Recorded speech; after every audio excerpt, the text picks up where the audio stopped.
Assalamualaikum warahmatullahi wabarakatuh. Nama saya Arti Ijumadila dengan NPM 2407 11 22 060. Prodi Ilmu Komunikasi.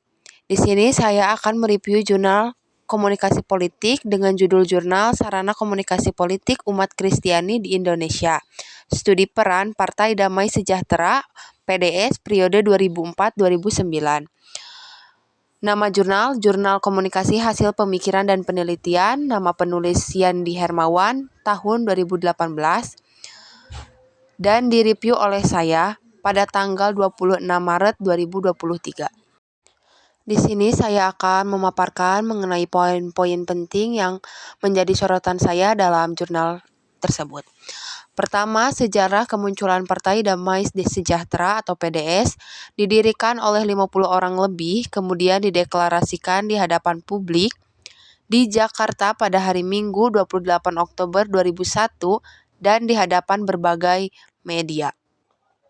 Kedua, berdirinya sebuah partai baru di dalam dinamika umat Kristiani serta konstelasi politik bangsa Indonesia, dibentuk untuk berjuang menjadi organisasi peserta pemilu, dan perjuangan berikutnya menghantar kadernya untuk dicalonkan sebagai presiden, wakil presiden, dan calon-calon legislatif.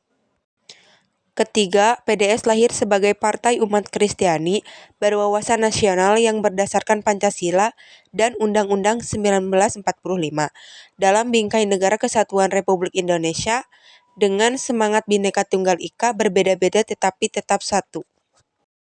Keempat, PDS dipimpin oleh Dr.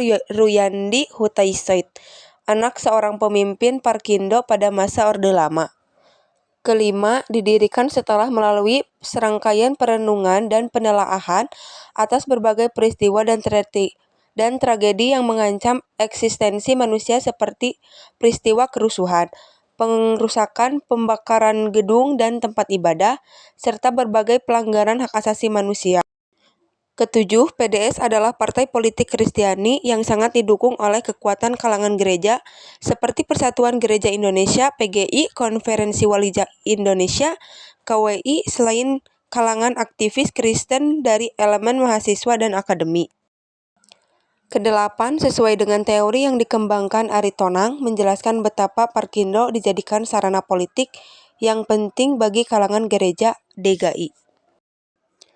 Kesembilan, serangkaian kejadian yang melibatkan umat Kristiani dengan umat Islam menjadikan umat Kristiani tidak percaya lagi pada partai-partai yang ada seperti PDI dan Golkar dan mendirikan Partai Umat Kristiani di awal reformasi.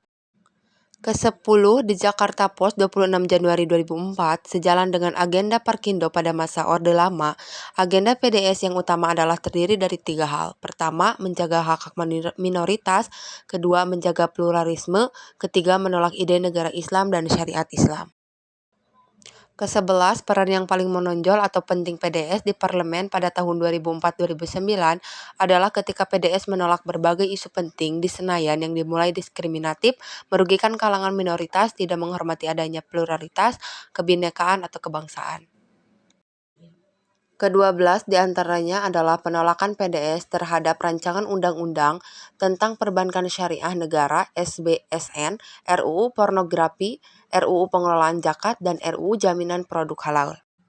Ke-13, penolakan terhadap SBSN karena dinilai bertentangan dengan Pancasila dan Undang-Undang 45 dan mengancam NKRI.